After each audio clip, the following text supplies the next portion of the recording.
प्रचार दरिंदे करते कि भारत के संविधान को बचाओ, भारत के संविधान को बचाओ। उसी भारत के संविधान के 395 धारा में अनुच्छेद में लिखा हुआ कि भारतीय स्वतंत्रता अधिनियम 1947 जो लंदन के पार्लियामेंट में पास हुआ, उसी में लिखा कि शासन अधिनियम 1935 लागू रहेगा। तो भारत का संविधान हुआ कि अंग्रेजों का? अंग्रेजों का। थोड़ा बताइए आप, भारत का हुआ कि अंग्रेजों का? अंग्रेजों का। अंग्रेजों का हुआ। और ये झूठ हिंदुस्तान के करोड़ों लोगों के साथ बोला जाता है, रोज रोज झूठ बोला जाता है। देश आगे बढ़ रहा। आपको मैंने बताया कि ये रिजर्व बैंक की रिपोर्ट 33 लाख करोड़ करेंसी पूरे मार्केट में और 205 लाख करोड़ भारत पर कर्ज, और इसको कर्ज कैसे दोगे आप? जो मार्केट में करेंसी है ही नहीं और उसे वसूला जाए तो कैसे आप दोगे? इसका अर्थ ये हो जाता है जो 1975 में इमरजेंसी लग गई, और इमरजेंसी इसलिए लगाई गई थी जो 1950 और 52 में जो भूमि व्यवस्था अधिनियम, जिम्मेदारी विनाश अधिनियम जो 50 बनाया गया, लागू किया गया देश में, और 1965 में 60 के दशक में जब चकबंदी चालू हुई और चकबंदी में जो पैसा खजाना था जो वो चला गया, लूट लिया गया। जब अंग्रेजों ने लुटवा लिया, अंग्रेजों के मिलने वालों ने जब लुटवा दिया देश को, तो 75 में जो जमीनें पड़ी हुई थी, जो पशुचर और बंजर चरागाह थे, जिन चरागाहों में आपके जानवर चरते थे और आपको दूध मीठा मिलता था, मुफ्त में घी मिलता था, वो दूध और घी आपका चला गया। और उन जमीनों में सारे जो जंगल लगवा दिए गए, बबूल के कांटे लगवा दिए गए, और बबूल के कांटे लगने के बाद अब आपके जानवर, आपके गाय रोड पर घूम रहे हैं। उधर दूध गया आपका और इधर आपकी जमीन गई गांव की, जो बच्चे खेलते थे, जो स्वस्थ रहते थे, वो भी चला गया, और आपके पास क्या बचा? और थोड़े दिन के बाद हिंदुस्तान के और दुनिया के अंदर अगर साइबर अटैक हो जाए, जो माइक्रो सॉफ्टवेयर की कंपनी हिंदुस्तान और दुनिया में काम करती, अगर ये साइबर अटैक कर दिया जाए और एक बार की साइबर अटैक हो जाए तो आपके पास क्या बचेगा? और ये साइबर अटैक होगा, ये होगा, क्योंकि जो चीज बनी है वो होती है। जिस कार्य के लिए जो बनाया जाता है उसका वो कार्य होता है, इसलिए ये होगा। और जब होगा तो जिसका गांव में और शहरों में 20 लाख और 5 करोड़ जमा, वो कहां से मिलेगा? क्योंकि अभी तो आप ये कहते हो कि धनीराम ने कर्जा लिया तो धनीराम कर्जा जमा करा, क्योंकि आपको बैंक वाले ये बताते हैं कि आपको पैसा इसलिए नहीं मिलेगा कि रामपाल श्यामपाल पैसा नहीं जमा कर रहे। तो आपका जब पैसा दिया था बैंक मैनेजर ने रामपाल को, तो आपसे पूछा था? आपसे पूछ के दिया था कर्जा? आपने बैंक में अपनी सुरक्षा की दृष्टि से रखा था और आपके बुजुर्गों ने भयभीत रखा था 1935 में जब जश्न मनाया गया, और आपने सुरक्षा की दृष्टि से रखा था, तो आपसे पूछा गया? आपसे तो पूछा नहीं गया। और अब अगर साइबर अटैक हो जाए, क्योंकि जो नोट, जो चांदी, वो गायब कर दिए गए, फिर कागज लाए गए, और कागज अब गायब करने की व्यवस्था चल रही है, क्योंकि इस समय हिंदुस्तान के अंदर डिजिटल का प्रचार चल रहा है कि डिजिटल करेंसी आनी है। खाली नंबरों का ट्रांसफर होगा, नंबरों का। जो कागज की देख रहे हो, जिसको मैं आज आपको दिखा रहा हूं कि इसमें देखो क्या लिखा हुआ है, इसमें ये लिखा, मैं धारक को अदा करूंगा रुपया। और ये भारत की जनता जब जान गई, जब हम लोगों के साथियों ने मुकदमे लगाना कोर्ट में शुरू कर दिए, तब ये जाकर के भारत की सरकार और रिजर्व बैंक मिलकर के इस नोट को गायब करने लगे। और हमने कहा भारत की जनता को बचाना, और इन लोगों ने भारत की जनता को मारने की तैयारी कर दी है।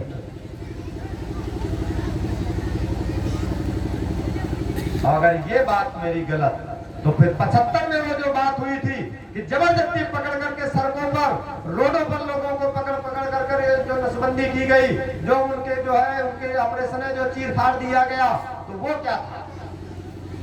अगर वो नसबंदी हुई थी और अगर जमीनें दी गई थी पट्टा में और वो पट्टे जो खारिज कर दिए गए और जो पट्टे जमीनों को छीन लिए गए, फिर ये क्या है? फिर ये क्या है? और ये कागज के कर्ज में, ये कागज का रुपया जो कर्ज लिया जाता, जितने लोग कर्ज लेते बैंकों में, सबकी फाइलों में और नोटिस में ये लिखा होता है कि आज फला व्यक्ति को इतने रुपए ऋण स्वीकृत किया गया, कर्ज दिया गया, इतने रुपए। रुपया किसी को मिला? नहीं। रुपया किसी को मिलता है? क्योंकि जो मिलता है ये रुपया है ही नहीं। रुपया का माने होता है चांदी। रुपया ये नहीं है। रिजर्व बैंक की कानून में साफ लिखा हुआ है कि rupees silver coin shall be a legal tender in payment or on account at the rate of 15 rupees for on sale.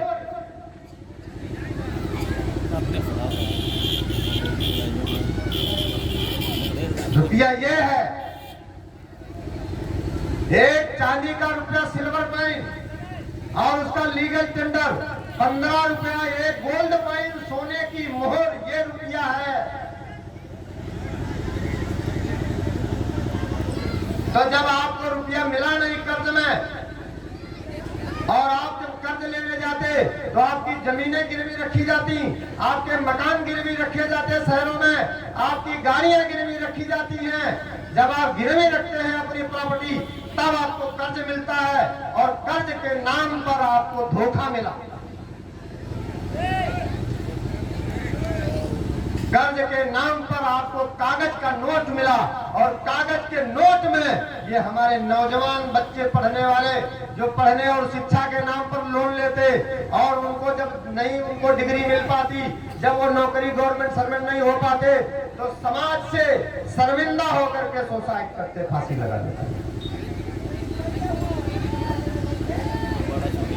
और हमारे छात्र वो काश्तकार कर्ज लेते अपने परिवार में विकास के लिए, बच्ची की शादी के लिए, बच्चों के लिए, मकान बनवाने के लिए लेते और जब ब्याज लगा करके अधिक पैसा हो गया, कोई बाढ़ बीमारी महामारी आ गई और नहीं दे पाए तो चक्रवृद्धि ब्याज पर ब्याज लगाया, 1 लाख का 1.5 लाख जमा कर दिए और 2 लाख की नोटिस आती है। 1 लाख लिया, 1.5 लाख जमा कर दिया और 2 लाख की नोटिस आ गई।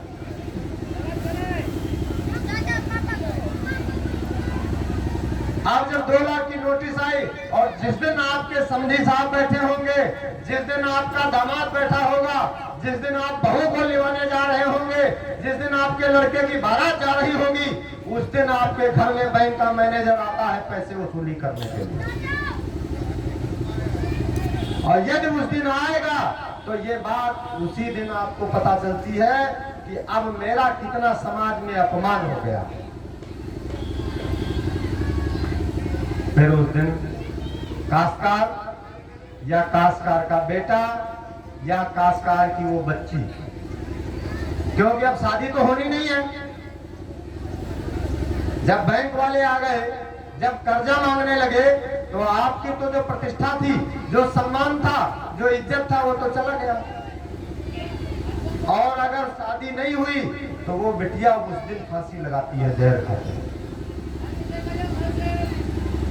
और अगर रिश्तेदारों ने पूछा कि भाई श्यामपाल जी आप पर कर्जा है, आपने बताया क्यों नहीं, तो उस दिन वो काश्तकार फांसी लगाएगा। ये मैं नहीं कह रहा हूं, ये जो मैंने आपको रिपोर्ट दिखाई है वो ये है, मैंने अपनी तरफ से नहीं कहा। ये पूरा इनका वृत्तांत लिखा है किन किन कारणों से लोग फांसी लगाते हैं और जहर खाते हैं। ये रिपोर्ट है, मेरी नहीं है। ये मंत्रिमंडल में जो क्राइम रिपोर्ट का ब्यौरा जाता है और उसमें जो है स्वास्थ्य विभाग है उसकी रिपोर्ट है, मेरी नहीं है। कर्ज इसलिए नहीं दे सकते आप कि 33 लाख करोड़ करेंसी मार्केट में और 205 लाख करोड़ कर्जा। तो जो रुपया मार्केट में है ही नहीं उसको आप दोगे कहां? वो तो है ही नहीं, जो है ही नहीं उसको आप कहां से दोगे? वो तो है ही नहीं। ये होता कैसे है, ये कर्ज बढ़ता कैसे है, इसको आप समझिए। रिजर्व बैंक ने 100 रुपए छापे, मान लीजिए 100 रुपए छापे। रिजर्व बैंक ने भारत सरकार के आवेदन पत्र पर कुछ गिरवी प्रॉपर्टी, जमीन या कोई विभाग, रेल विभाग है या एरोप्लेन है, कोई न कोई विभाग गिरवी रखेगा। जो भारत की सरकार है वो गिरवी रखती है।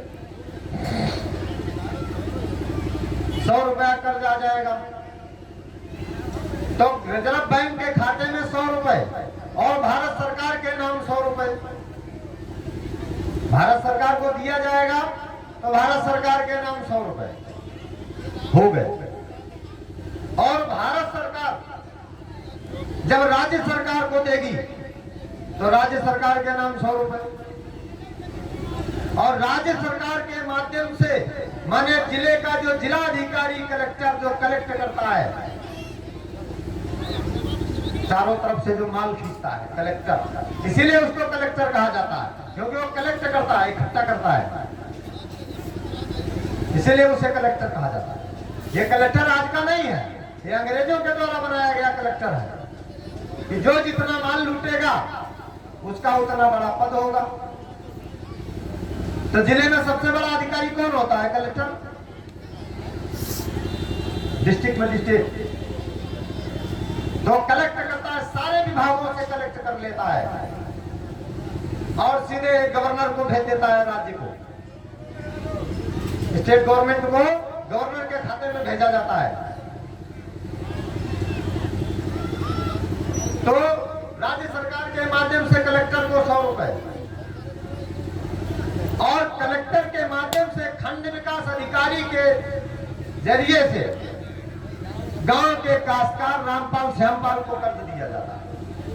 तो अब आप देखिए, गवर्नर के यहाँ 200 रुपए हो गए, 100 रुपए उसके और 100 रुपया दिया इधर सरकार को, और सरकार ने राज्य को दिया, तो वहां भी 100 और यहाँ भी 400 हुए, 4 जगह लिख गए।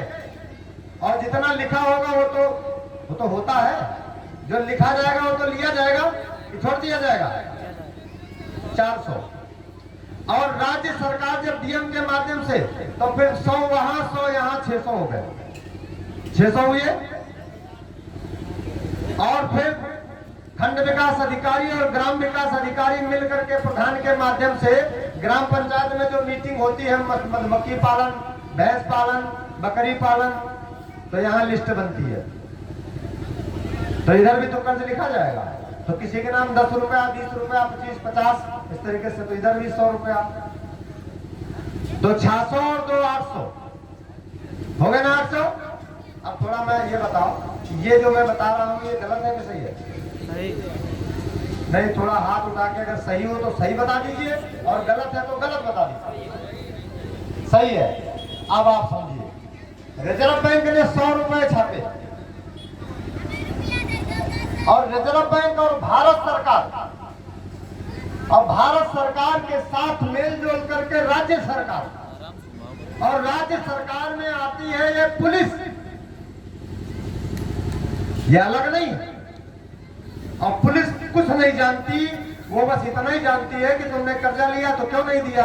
आप जरा भी जबान खोलोगे तो 2-4 डंडे बगैर पूछे जाते प्रसाद में देगी, कुछ नहीं पूछना उसे, वो 2-4 मार देंगे और फिर जबान बंद।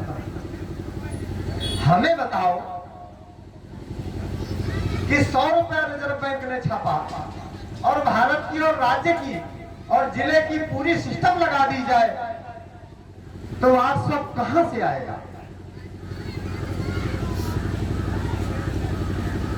वो 700 रुपए जो है ही नहीं, वो कहां से आएगा?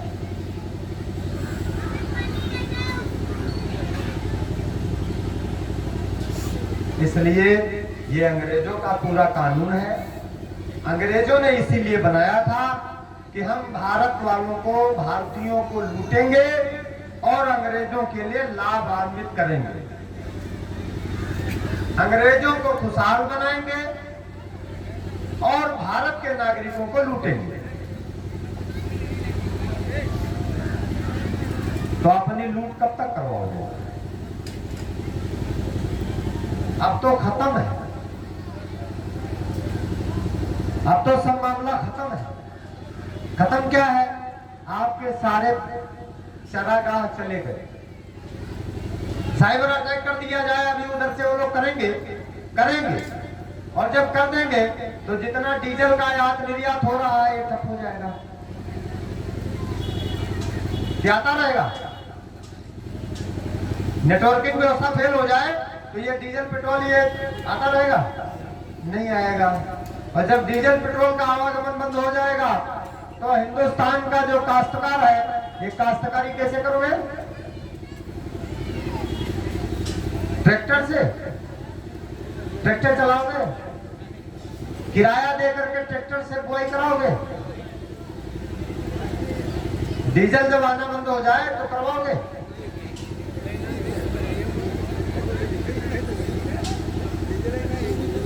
अरे जमीन आपकी थी तो गौशाला आपको बनाना चाहिए कि उनको?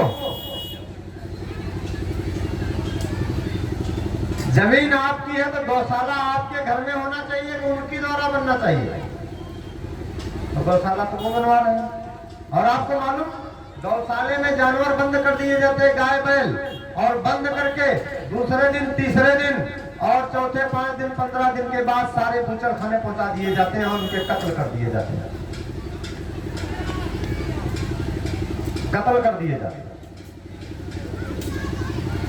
वो गौशाला नहीं है, वो कत्ल खाना है जो आपके गांव में बना हुआ है। और कृष्ण भगवान अर्जुन से कहना, हे अर्जुन, हे पार्थ, जिस देश में गौ हत्या, गौवध होता है, वो देश कभी भी खुशहाल नहीं हो सकता। और तुम्हारे देश में कत्ल खाने गांव गांव बनाए जा रहे हैं, गाय के कत्ल खाने। और ये क्यों बनाए जा रहे हैं? जो बंजर थे, बंजर भूमि में जो घास होती, उस घास को गांव का एक आदमी पूरे महीना चराने ले जाता था, घास खिलाने के लिए, और 1 रुपया 1 महीने का या 2 रुपए, मेरे जमाने की बात है कि 2 रुपया एक जानवर का गांव का एक आदमी ले जाता था, पूरे गांव के जानवर ले जाता था। और शाम को जानवर आते थे, किसान काश्तकार, हमारे यहाँ पिताजी की बात करता हूं कि कुछ नहीं करना होता था, थोड़ा सा चारा और दाना थोड़ा सा दिया गया और 1 बाल्टी दूध मुफ्त में मिलता था, मीठा दूध। और उस दूध से जो माता जी घी बनाती थी, और वो घी जब सुबह दाल में डाला जाता था तो वो दाल और चावल में घी की खुशबू मोहल्ले में दूसरे के घर में जाती थी और लोग ये जान जाते थे इनके घर में चावल और दाल बना हुआ है। वो नेचुरल था, वो प्राकृतिक था, वो सिद्धांत पर अटल था।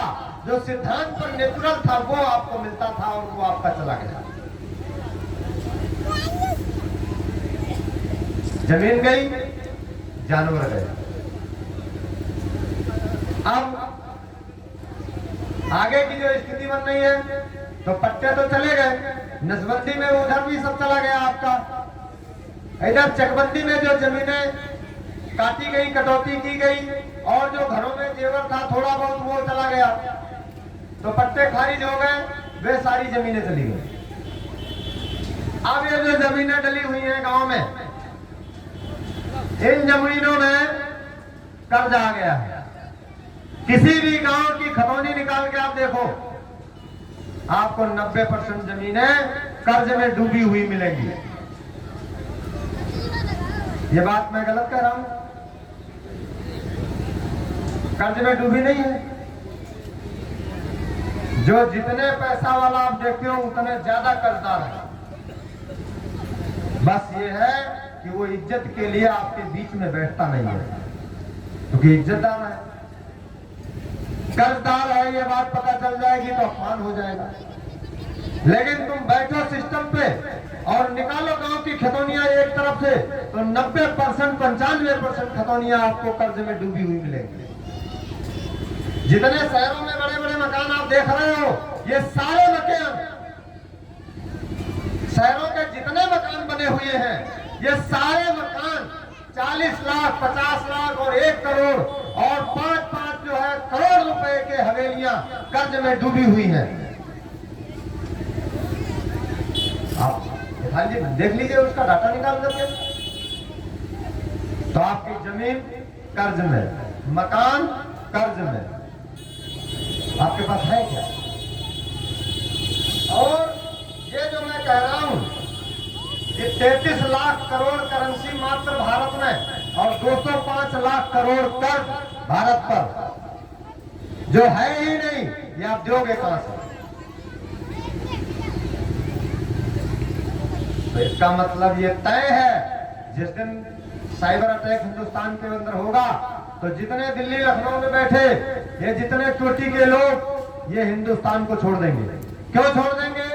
ये इसलिए छोड़ेंगे, खाली लंदन में 447.30 करोड़ वो टन, 447.30 टन सोना बैंक ऑफ लंदन में भारत का जमा हुआ है। एक देश की मैं बात करता हूं, 447.30 टन सोना। अब बड़ा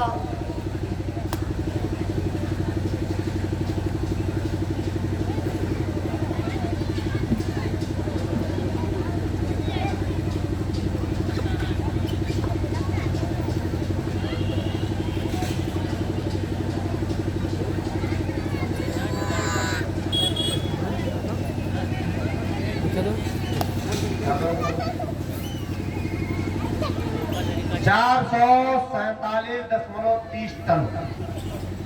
आप लोग अपने मोबाइल से निकालोगे कि भारत का कितना सोना विदेश में जमा, तो खाली लंदन में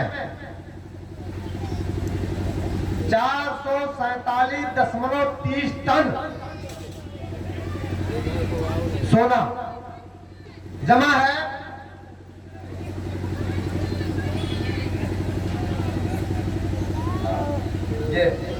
ये रिपोर्ट है मेरे पास, ये न्यूज हिंदी की रिपोर्ट है। इस रिपोर्ट के आधार पर ये यहाँ पे लिखा हुआ है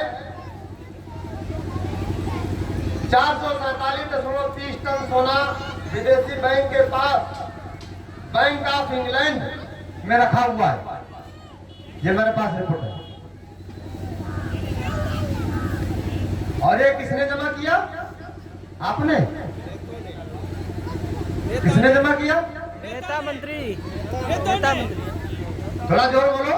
नेता मंत्री और अधिकारी सुन रहे हैं? ये आवाजें हैं और ये इसलिए आवाजें निकली क्योंकि मैं बोल रहा हूं,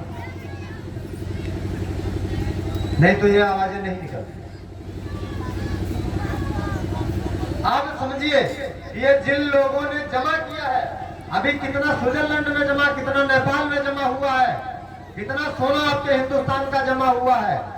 तो जिनका ये सोना जब यहाँ करेंसी फेल होगी, जब साइबर अटैक होगा, तो जिन लोगों ने जमा किया है ये लोग कहां जाएंगे? तुम्हारे देश में रहेंगे यहीं पे?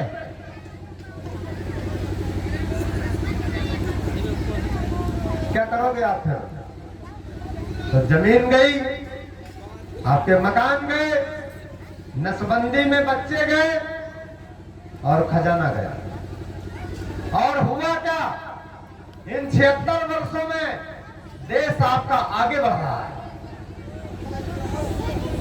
आपका देश आगे बढ़ रहा है, विकास कर रहा है। इसलिए सबसे पहला रास्ता ये है आपको बचने का और बचाने का कि अपने नाते रिश्तेदार इष्ट मित्र जो भी कर्ज में हो, कोई अपमान की बात नहीं, ये देश की बात है, ये राष्ट्र की बात है। और जो व्यक्ति अपने देश और अपने राष्ट्र और अपने वतन के लिए नहीं बोलता वो देश का नागरिक नहीं हो सकता, वो नागरिक नहीं हो सकता। इसलिए झूठे रुपए में, झूठी कागज की नोट में जो देश की जनता को जो मारने का षड्यंत्र रचा गया, इस षड्यंत्र से आपको देश को निकालना होगा, बचाना होगा। और आप मजबूरन आओगे। हमारी आजाद जनता सरकार ने खूब अच्छी तरीके से इस पर रिसर्च किया, मालूम है कि आपको आना ही है।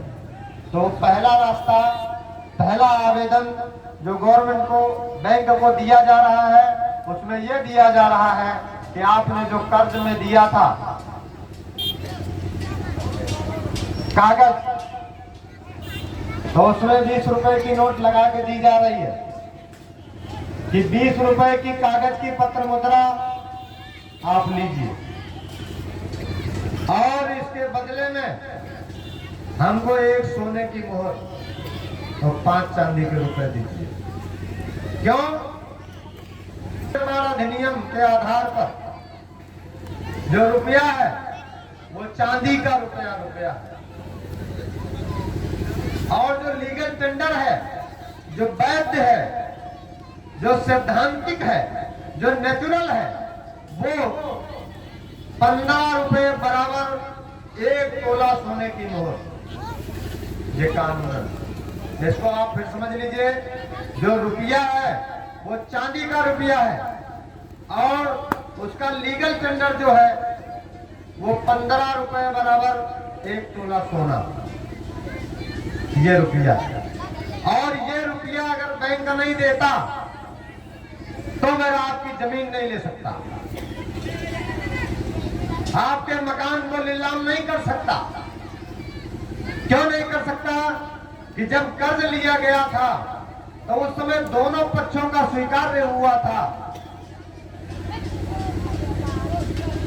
एग्रीमेंट में दोनों पक्ष स्वीकार हुए थे,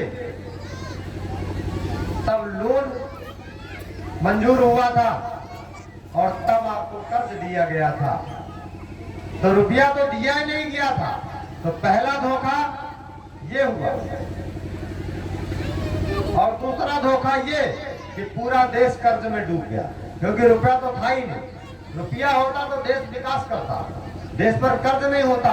जो गाड़ियां देख रहे हो, जो रोड देख रहे हो, जो अच्छे अच्छे विकास देख रहे हो, ये सब कर्ज पर है, आपका कुछ नहीं। आपकी जमीन पर सड़क निकलती है और सड़क नेशनल हाईवे बनेगा और आपसे टैक्स लिया जाएगा, तो आपका विकास कहाँ होगा?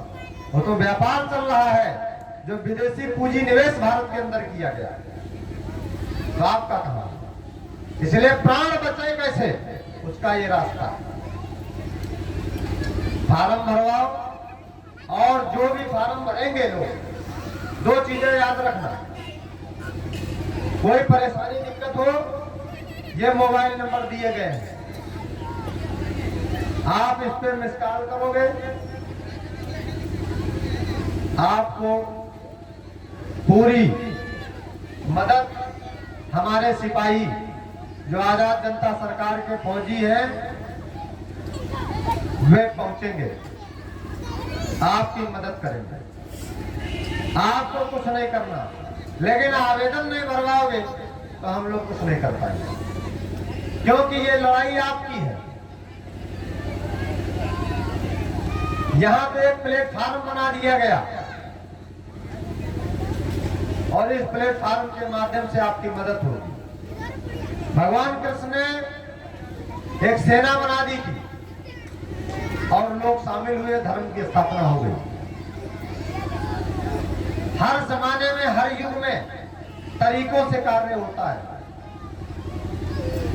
तो जब आपका फार्म भरा रहेगा, आवेदन रहेगा, तो हमारा कोई भी सिपाही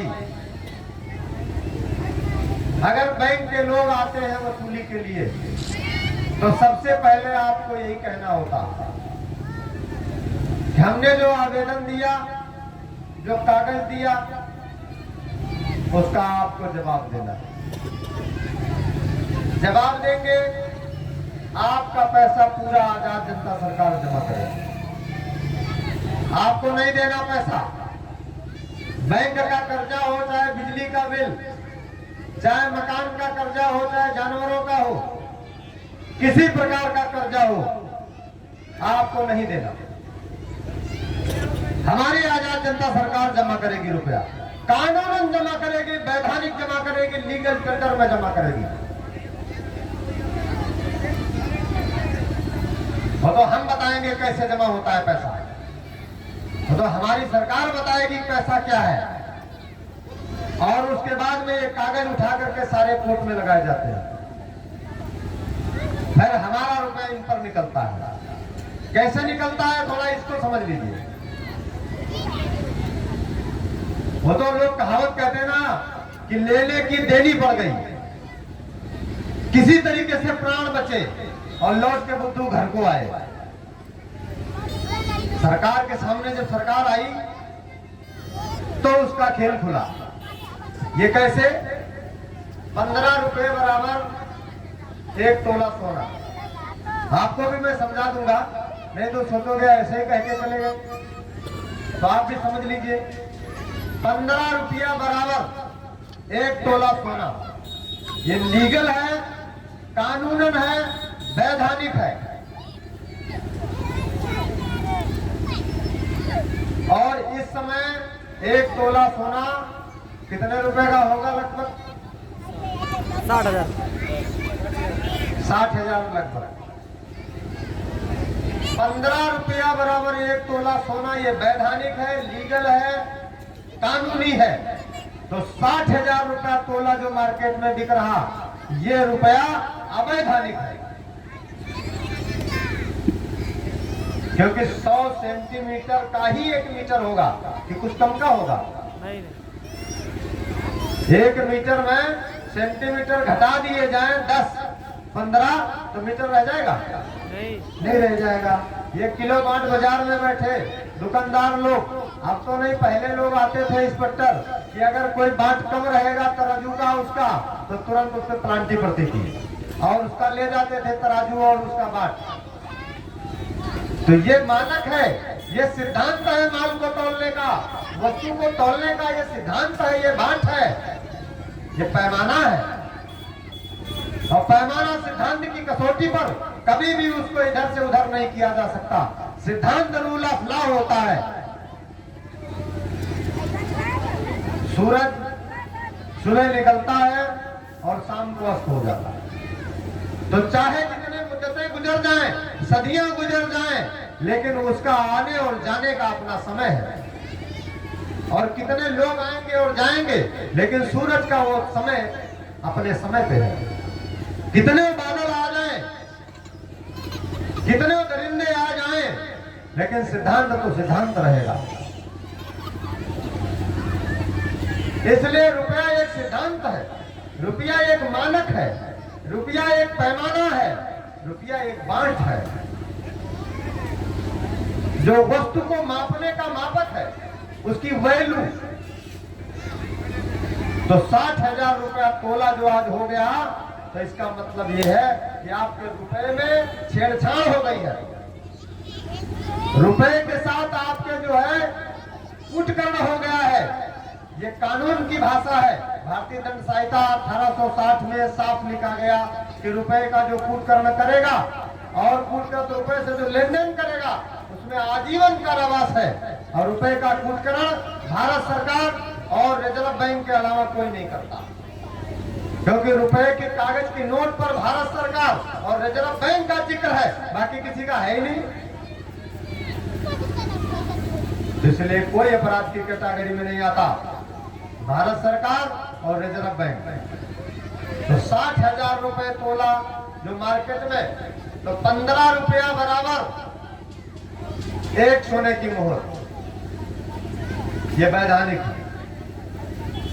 15 रुपया बराबर 1 तोला, और इस समय 1 तोला 60,000 का है। तो 60,000 को अगर हम 15 से भाग कर दें तो 1 रुपए का निकलेगा कि नहीं आ जाएगा? आ जाएगा ना। 15 से आप भाग करोगे तो 15 चौके 60, 4,000 रुपया आ गया। आ गया ना 4,000। 4,000 रुपए बराबर 1 रुपए। ये कानूनी रुपया हुआ, वैधानिक रुपया हुआ, लीगल टेंडर हुआ। 4,000 रुपए ये बराबर 1 रुपया। और 10 लाख रुपए कर्ज अगर किसी को दिया गया तो 10 लाख को आप वैधानिक वैल्यू निकाल लीजिए। 4,000 से 10 लाख को भाग करो तो 4 ढाई 10, 250 रुपया होगा, 250। 20 लाख का कर्जा लिया तो 500 रुपए। 40 लाख का कर्जा लोगे तो 1,000, सीधा हिसाब। तो इतना पैसा जमा करने के लिए आजाद जनता सरकार के हर सिपाही के पास रहता है, और आप भी जमा कर सकते हो। और ये बात कोर्ट में चैलेंज होती है कि रुपए का कूटकरण करने में, रुपए का तोड़फोड़ करने में, रुपए के साथ धोखाधड़ी करने में आप बैंक का मैनेजर और रिजर्व बैंक और सरकार ने मिल करके किया है, और हमारा रुपया अधिक जमा है। 10 लाख का कर्जा और 250 रुपए देने होते हैं, और जिसमें 5,000 रुपए हमारे काश्तकार ने जमा कर दिया है, तो फिर 5,000 में तो 4,000 750 रुपए आपको वापस मिलने चाहिए कि नहीं?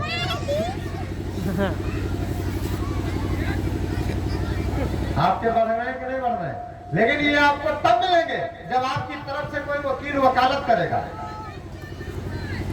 तब मिलेंगे, ऐसे तो नहीं मिलेंगे।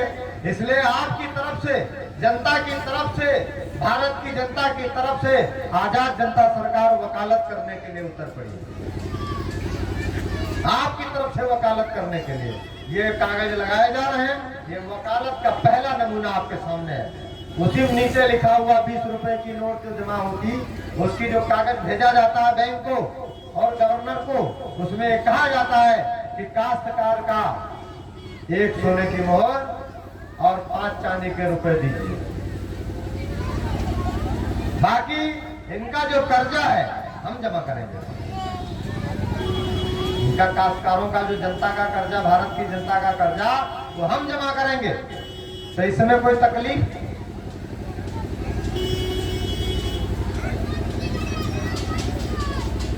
और कर्ज में तो सभी हैं, आज नहीं तो कल, क्योंकि आज इतने लोग इसलिए हैं, लोगों को ये पता चला होगा कि चुनाव का दौर चल रहा, वोट वाले होंगे, वोट वाले होंगे, या हो सकता है कोई गीता भागवत वाले होंगे। इससे ज्यादा सोचने की क्षमता किसी के पास नहीं है, और न इससे ज्यादा किसी ने कुछ देखा सुना है। लेकिन आज के बाद ये हम जानते हैं, आप अपने यार और दोस्तों से ये बात कहे बगैर रह नहीं सकते, हमें मालूम है। अगर आप बुराई करोगे, कि बता रहे थे कि 15 रुपया का 1 तोला मिलता है, तो भी प्रचार होगा। वो बता रहे थे तो भी प्रचार करोगे। और अगर कहोगे कि नहीं, जितना कर्ज हो वो लोग कहते हैं कि तुम्हारा हम जमा करेंगे, तो भी आप प्रचार करोगे। आप रुक ही नहीं सकते, आप नहीं रुक। और आपका कोई साथी और रिश्तेदार कर्ज में होगा तो अगले दिन आप लेकर के निश्चित आओ, आने आना आपको है। सत्य जो होता है वो धरती फाड़ करके और पहाड़ का सीना चीर निकल के आता है। सत्य तो फिर सत्य होता है। बादल कितना ढक ले सूरज को, लेकिन उसको ज्यादा लंबा नहीं ढक सकते। भले 76 वर्ष इस देश को लूट लिया गया, लेकिन ऐसा नहीं है। इन 76 वर्षों में कुछ लोग ऐसे थे जो बराबर इस पर निगरानी कर रहे थे और वो इंतजार कर रहे थे कि बेटा तुम्हारा दौर अंतिम कब आने वाला है। ये भारत की मिट्टी की एक खासियत है कि ये तो कोयल के बच्चों की तरीके से कौवा के घोंसले में रहते हैं, लेकिन जब बसंत ऋतु आता और जब आवाज लगाती कोयल, तो फिर वो बच्चे अपने वतन के लिए अपने माता पिता के पीछे चल पड़ते। ये नई बात नहीं है। ये धरती पर इस मृत्यु लोक पर पहली बार नहीं हो रहा जो हो रहा है। ये सदा जुगो जुगो युगे युगे होता आया और होता रहेगा। तो आजादी तो मिलेगी, संपूर्ण आजादी मिलेगी। आजादी तो 1947 में मिल गई, लेकिन ये थोड़ा कचरा रह गया था, थोड़ी सी गंदगी रह गई। अंग्रेजों के द्वारा बनाए गए जो कानून पत्तल रह गए थे, जिसमें लोगों ने खाना पीना खाया था, वो पत्तल रह गए थे। आजाद जनता सरकार उसमें चिंगारी लगाने के लिए आई है। ये कूड़ा जो है, गंदगी, इसमें चिंगारी लगा दी गई है। अब ये सब स्वाहा होना ही है, स्वाहा होना है। और इसके बाद में आपका देश सुंदर निकल के आ जाएगा। अगर इसी आंकड़े को आप ले, जो आपका सोना जमा हुआ, तो कितना रुपया इन लोगों पे आपका निकलेगा, इसको आप कल्पना करें तो आपको पता चलेगा कि देश में क्या होने वाला है।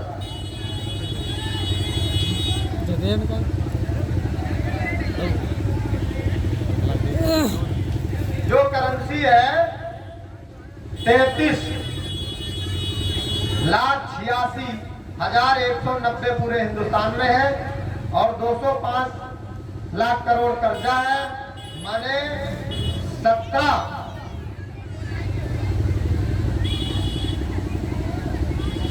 करोड़ 11 लाख 3,808 रुपए, 17 करोड़ 11 लाख कुछ रुपए अभी भी भारत की जनता को देना है। और जिसमें ये आता है निकल करके कि प्रति व्यक्ति पर 1,39,000 रुपए लगभग कर्ज है। जो जन्म लिया है उसका क्या अपराध था? वो तो जन्म ले रहा है बेचारा, वो तो अभी जन्मे लिया है, उसने तो कोई कर्ज लिया नहीं, वो भी अपराध।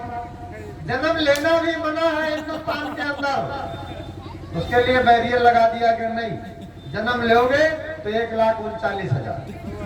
अब वो 1,39,000 सुन के बाहर आएगा।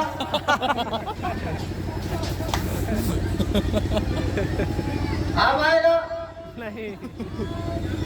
अरे वो तो यही मनाएगा खुदा से कि हमें जन्नत में रहने दीजिए, काहे के लिए वादियों में निकाल रहे हो बाहर।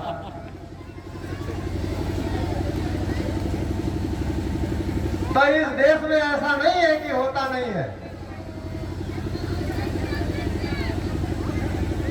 जुल्म करने वाले लोग जब जुल्म करते हैं तो उसको दफन करने वाले लोग हंसते हंसते, भगत सिंह ने असेंबली में बम जब फेंक दिया, लोगों ने कहा कि पकड़ो पकड़ो, तो पकड़ने के लिए आए लोग, तो उसमें पकड़ा गया तो पूछा कि तुम भागे क्यों नहीं?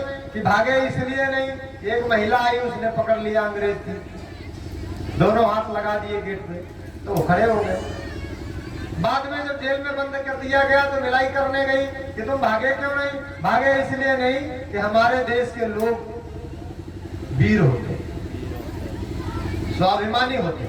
हमारे देश के लोगों की मूंछ की एक बाल अगर निकाल के रख दे तो उसकी कीमत दुनिया के लोग नहीं लगा पाते। ये हमारे देश का स्वाभिमान।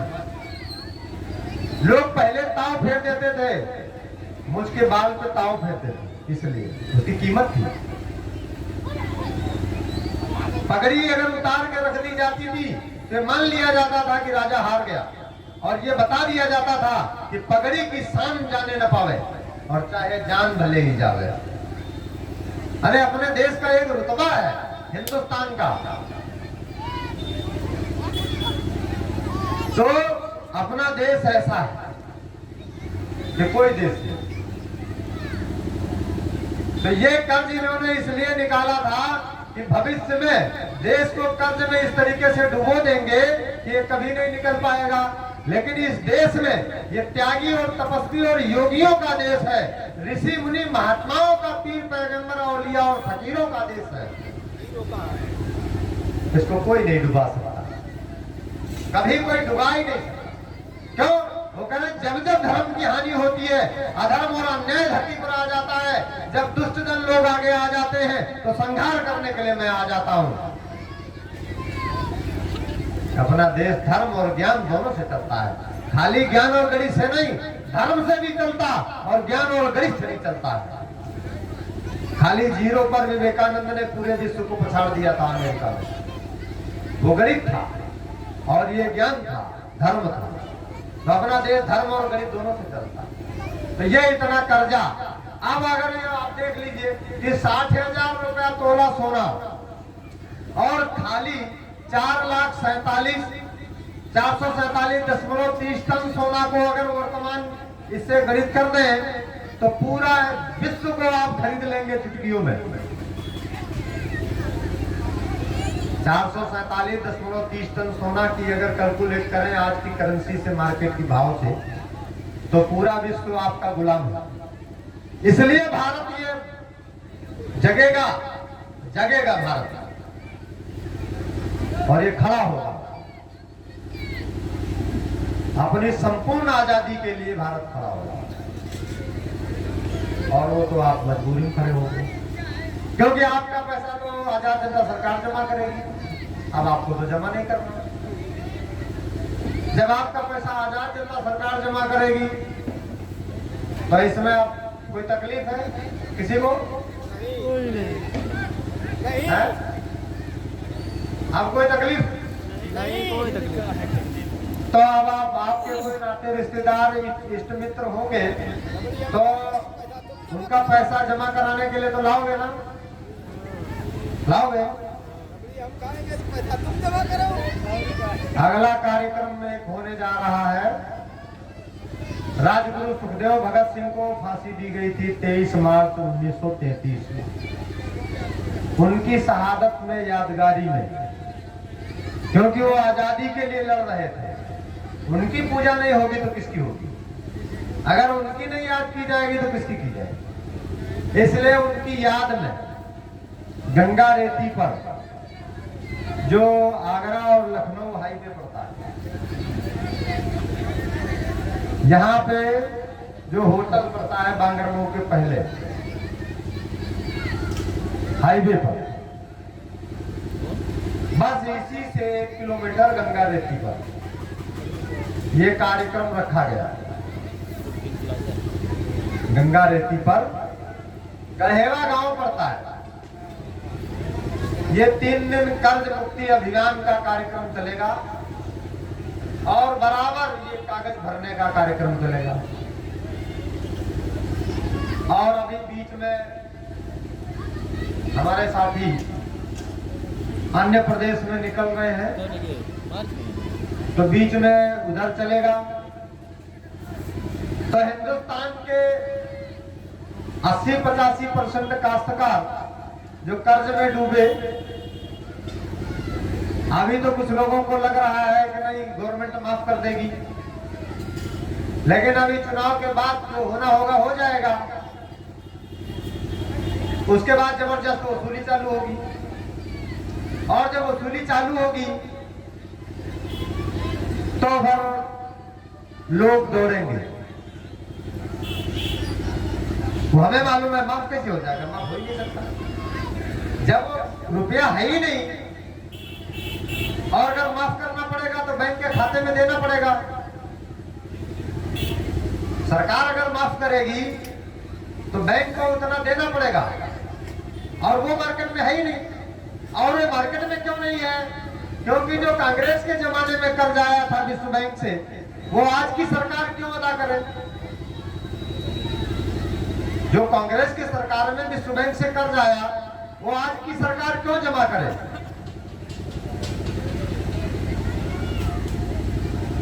कोई कर्जा दूसरा लाया तो दूसरा जमा करेगा?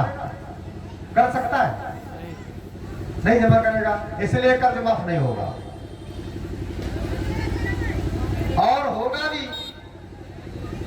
तो खाद का, कोऑपरेटिव बैंक का हो जाएगा 10, 5,000, 20,000, 50,000 का, इससे ज्यादा कुछ नहीं। अभी तक नहीं हुआ, क्योंकि जब आजादी मिली थी देश को तो 1 रुपया बराबर $13 था। इतना नीचे था अमेरिका का जो है डॉलर। आज कहाँ है? 1 रुपया बराबर $13। $13 अगर अमेरिका भारत को देता तो 1 रुपया भारत का वो ले सकता था। आज 76 वर्ष देश को आजाद हुए हो गए तो $1 बराबर 83 रुपए कुछ पॉइंट हो गया है।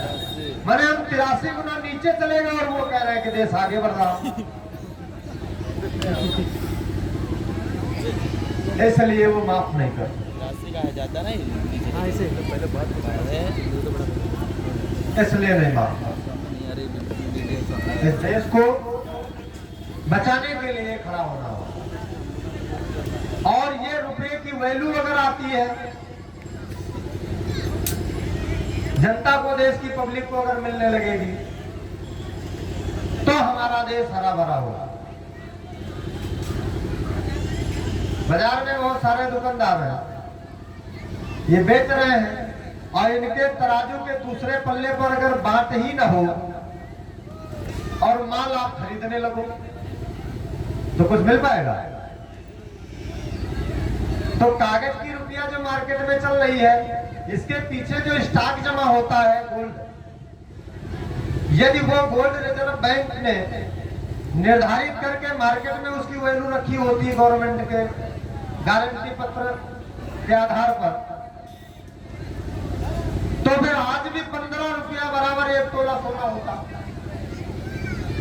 तो रुपया तो सिद्धांत से तभी हट गया था। और ये अंग्रेजों ने इसीलिए बनाया था कि देश को छोड़ना है, इसलिए हमें ऐसा कोई बना के रखा जाए कि इस देश के बुजुर्गों को और बच्चों को पीढ़ी दर पीढ़ी गुलाम बने रहे।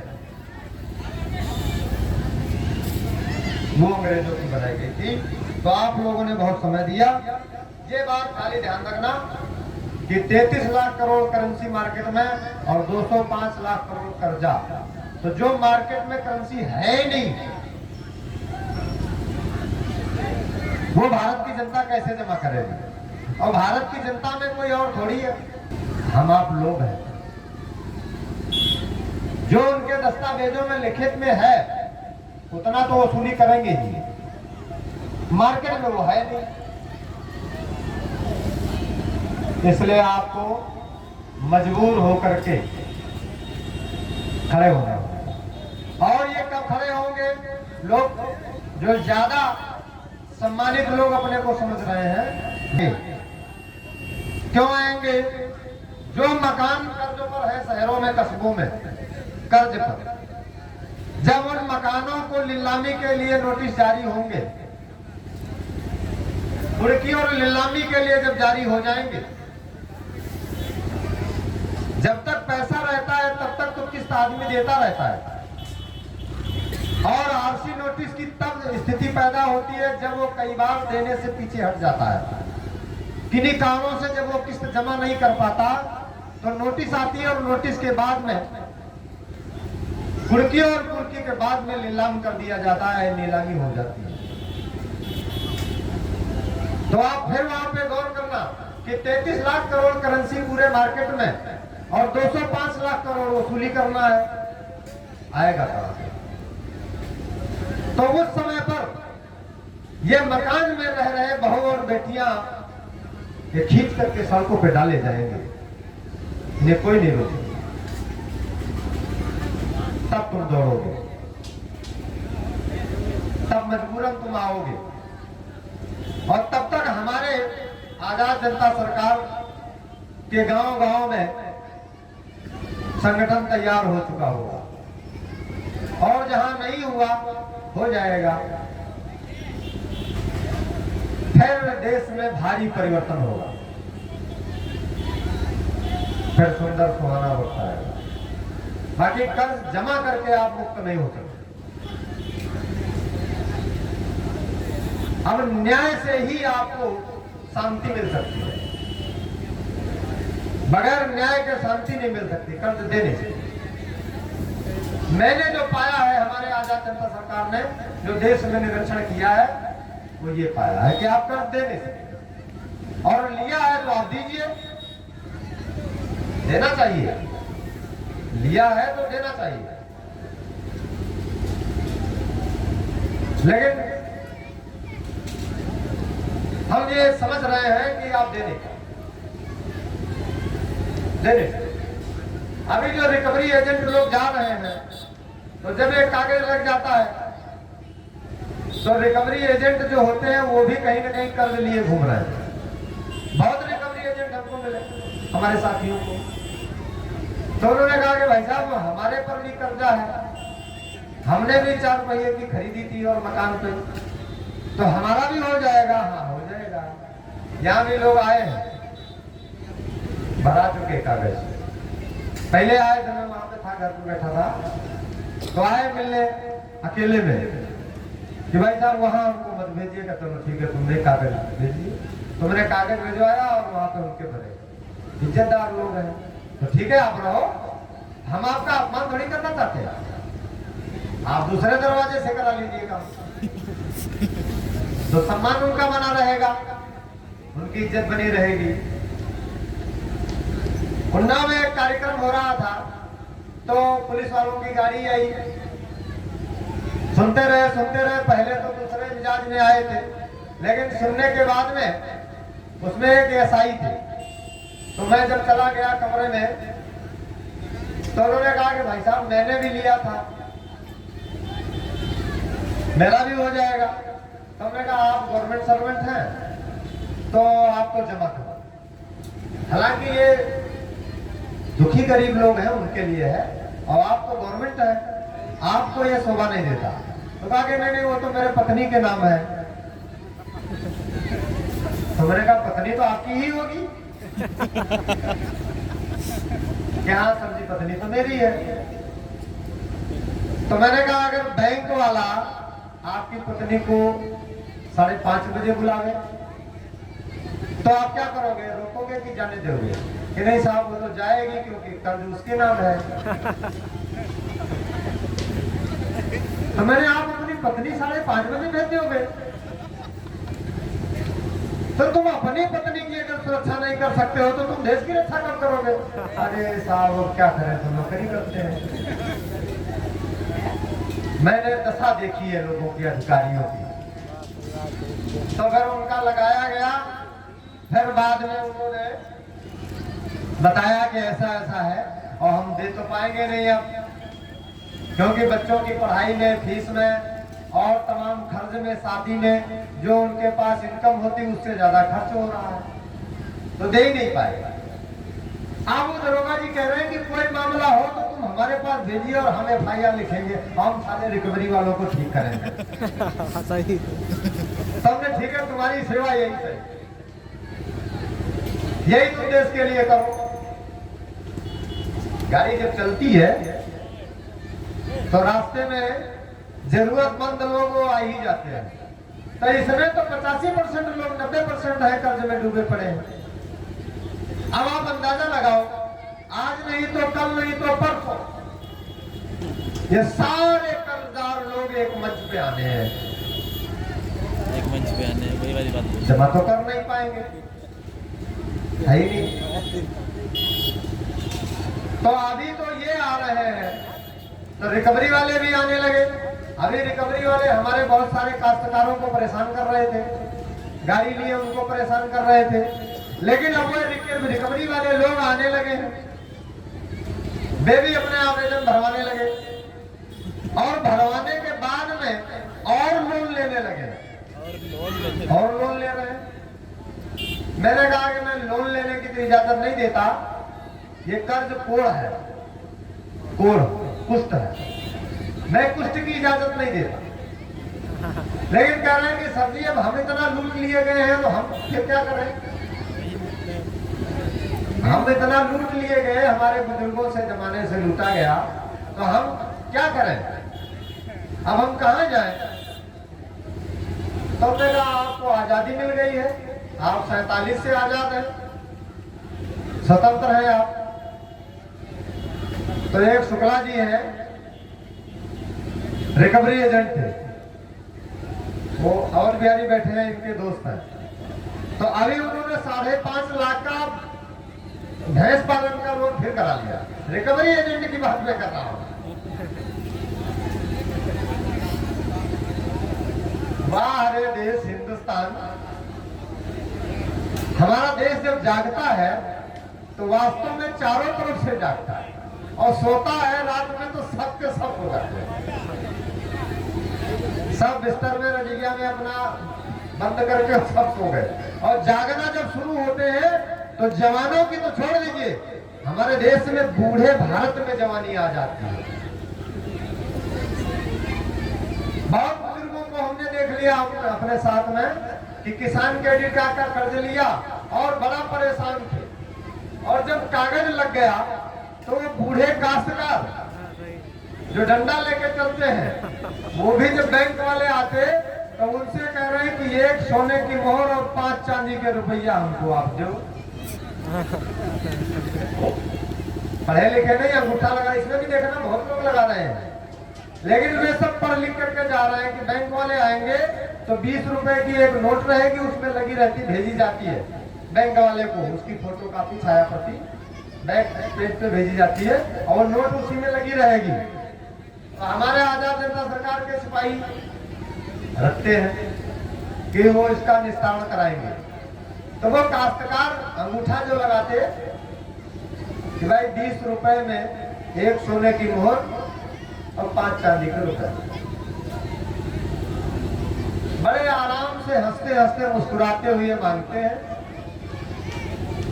मुस्कुराते मुस्कुराते मांगते हैं। और बैंक के जब रिकवरी वाले लोग आते हैं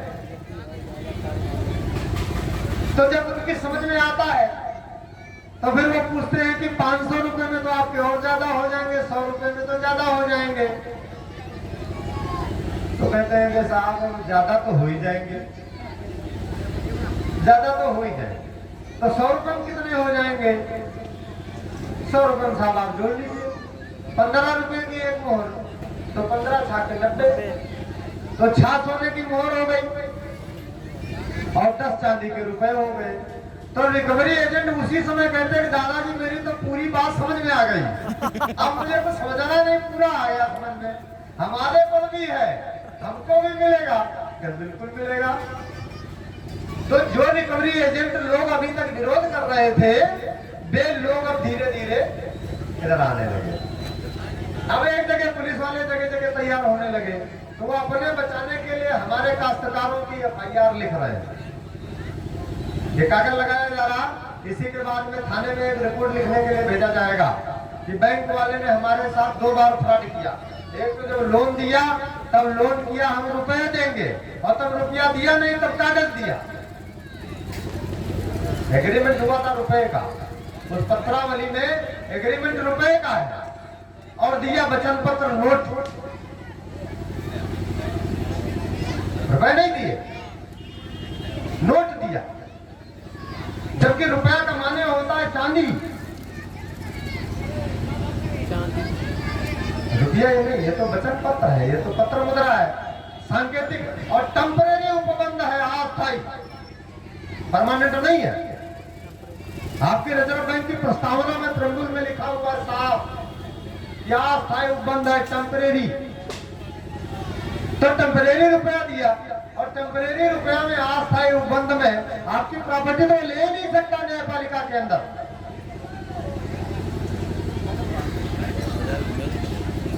कोर्ट में मामला जाने के बाद वो तो ले नहीं सकता। तो पहला फ्रॉड उस समय किया, और दूसरा फ्रॉड इस समय कर रहा है कि वो अब रुपया मांग रहा है कि अब हमें दे दीजिए, अब नहीं देगा बैंक। जब बैंक अब नहीं तो बैंक वहां जाएगा नहीं कोर्ट में। मुझे मालूम है कि भारतीय दंड संहिता की धारा 489 का अंगा के आधार पर आजीवन कारावास है।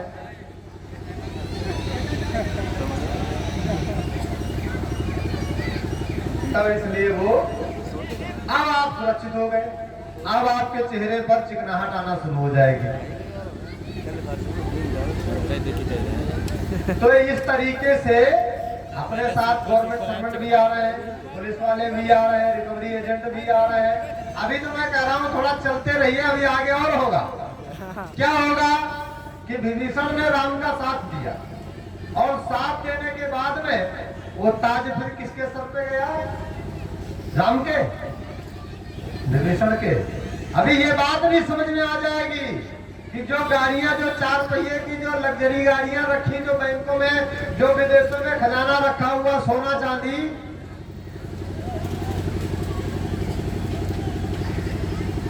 तो ये कहां जाएगा? अभी ऐसा ये सब समझ में आ जाएगी, पूरी बात आ जाएगी, लेकिन आहिस्ता आहिस्ता समय आने दीजिए, वो सारी चीजें आपके सामने आ जाएंगी।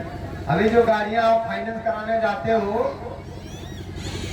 कि वहां पर 3 दिन तक 4 दिन तक दौड़ाते हैं, तो यही रिकवरी एजेंट लोग आपके घर में आएंगे, गाड़ी ले जाओ और लिखा पढ़ी बाद में हो जाएगा। ये तुम्हारा है, सब कुछ तुम्हारा है।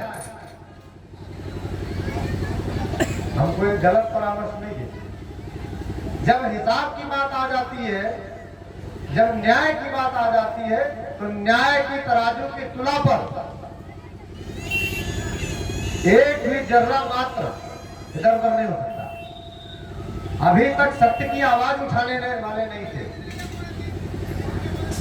एक आदमी ने शुरू किया, एक आदमी से 100 हुए, 1000 हुए, 500, अब तो सीधे आजाद जनता सरकार आई है हमारा। अब क्या रह गया? तो आप इतने लोग जो बैठे हो, ये मेरी नजर में बिल्कुल कम नहीं हो, मेरी नजर में बिल्कुल आप कम नहीं। सत्य को उजागर करने के लिए एक ही काफी है और बर्बाद करने के लिए एक ही काफी है। तो इतने लोग आप हैं। मैं अपनी बात को अब विराम दूंगा। किसी को कोई कर्ज की समस्या, और एक चीज मैं कह दूंगा कि अंग्रेजी दवाइयां आप लोग छोड़ दीजिए, इसको तो छोड़ ही दीजिए अंग्रेजी दवाइयां। क्यों? अंग्रेजी दवाई अगर एक खाओगे तो उसका जो रिएक्शन होगा उसको हटाने के लिए फिर दूसरी खाओगे, फिर उसका रिएक्शन होगा उसको हटाने के लिए फिर तीसरी खाओगे। जो चिकित्सा पद्धति चल रही है अंग्रेजों की है, और अंग्रेजों की कोई व्यवस्था आपके लाभ के लिए नहीं है। तो सबसे पहले मैं ये चाहता हूँ कि आप लोग स्वास्थ्य को ठीक करो, इसको तो छोड़ ही दीजिए। तो आयुर्वेदिक लीजिए और होम्योपैथिक लीजिए। हमारे देश में सारी चीजें हैं, लेकिन उसको छोड़ दिया गया। तो ये एक चीज आप छोड़ दीजिए, इतना ही कह रहा हूं। ये पहली चीज आपके लिए है, आपके लाभ के लिए है। हमारे यहाँ तो बहुत सारी ऐसी चीजें हैं कि बगैर दवाई खाए रोगों का निवारण हो जाता है। योगा, एक्यूप्रेशर होता है, तमाम सारी चिकित्साएं होती हैं। लेकिन अंग्रेजी छोड़ दीजिए, आप बिल्कुल छोड़ दीजिए। क्यों छोड़ दीजिए? तुम्हारे गांव में जो बुजुर्ग लोग हों जिन्होंने दवाई न खाई हो अंग्रेजी, तो आप देख लीजिए कि वो अभी भी नहीं खाते और सोचता है निरोगी है। और जो बच्चे दवाइयां छोटे से खाने लगते हैं, फिर वो दवाई के सहारे ही चलने लगते हैं। तो पहले तो निरोगी शरीर कर लो, इसको आप छोड़। और कर्ज में जो लोग डूबे हैं कि कर्ज आया, रिकवरी वाले का टेलीफोन आ गया, तो शाम को चले गए ज्ञान मंदिर में और 70-75 का लिया, तो उन्हें नींद आई। उससे भी हम आपको मुक्ति दे रहे हैं। जब आपको 70-75 का नहीं लेना, अब आप तो यहाँ से लीजिए, अच्छा दूध पीजिए और पी लीजिए, बच्चों को खिलाइए। आप चिंताएं होती हैं तो आदमी कुछ न कुछ इसमें करता है, स्मोकिंग, नशा कुछ न कुछ करता है। तो ये समस्या पहली आपकी हट गई। दूसरी बात, जिन लोगों की जमीनें पट्टा चले गए, जमीनें नहीं है, तो जितनी सरकारी जमीनें ये हैं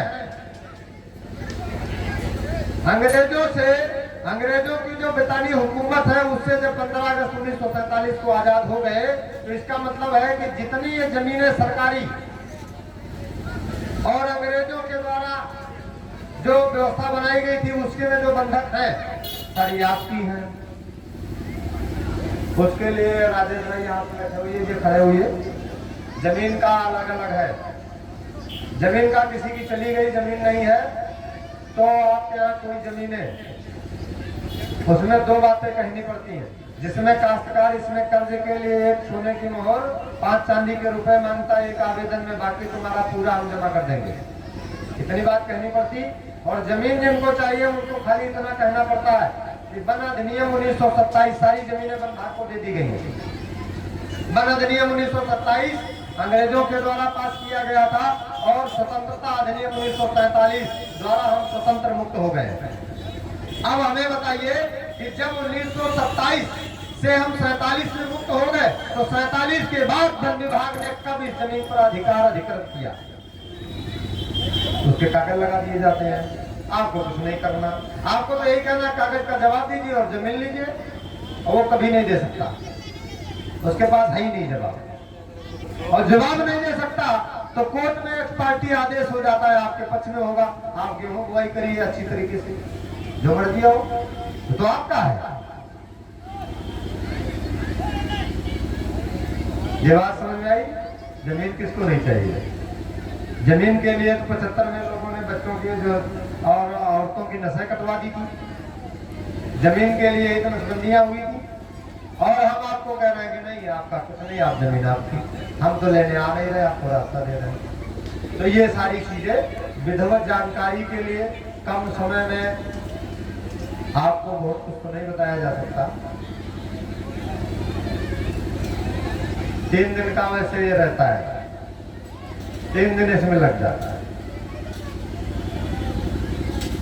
ये वो पढ़ाई है, ये इसमें 3 दिन लग जाता है।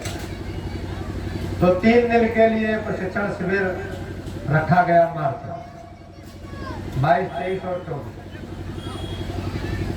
बैठेंगे सब लोग, और 3 दिन में जो पढ़ लिख करके तैयार होंगे लोग, तो एक आदमी योग्य हो हजारों पे भारी पड़ जाता है, और जब हजारों लोग लाखों तैयार होंगे तो आप अंदाजा लगा सकते हैं कि हिंदुस्तान कितनी जल्दी खुशहाल होने वाला है। भारत में कोई कर्जदार रहेगा ही नहीं, जब कोई कर्जदार नहीं रहेगा तो खुशहाल रहेगा।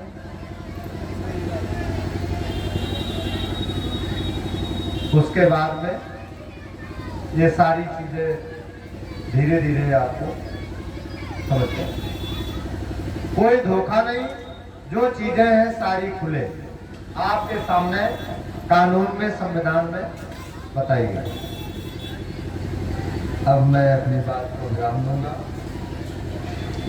कहने सुनने में कोई आपको किसी को अगर कहीं पे अनुचित लगा हो तो आपके भाई की तरीके से और उम्र में छोटे बहुत लोगों के होंगे, क्षमा करते रहेंगे आप लोग, और बाकी तो हम आपके साथ हैं।